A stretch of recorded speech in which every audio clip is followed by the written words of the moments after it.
We've all heard the old expression, ignorance is bliss. Fool me once, shame on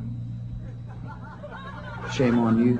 But what happens when blind ignorance becomes conscious stupidity? But fool me, we can't get fooled again.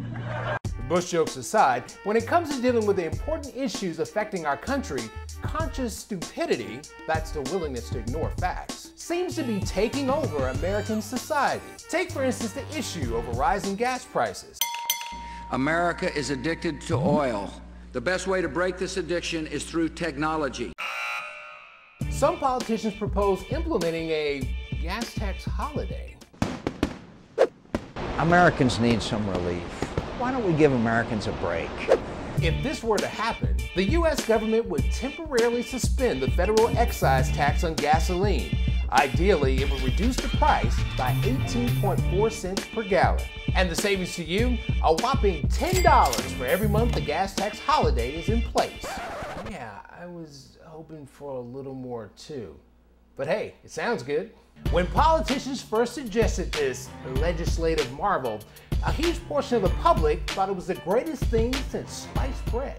Schmidt's Blue Ribbon Bread gives you 7 ounces of non-fat milk solids in every loaf. Hold your horses. The vast majority of economists disagreed, saying that the gas tax holiday would actually increase gas prices because the minuscule savings would increase demand. And since the revenue generated from the gas tax pays for highway construction in most states, billions of dollars per month would be lost, and the thousands of jobs associated with it.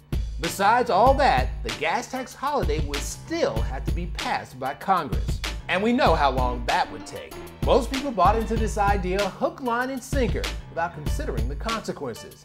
Conscious stupidity? America is addicted to oil.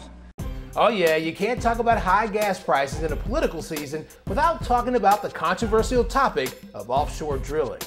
John McCain and most Republicans want to lift the over quarter-century-long ban on offshore drilling to help reduce our dependence on foreign oil and reduce gas prices. Once again, people cheer at this idea without looking at the facts. If the ban was lifted and the oil companies built new platforms, it's a known fact that we wouldn't see the results for 5 to 10 years.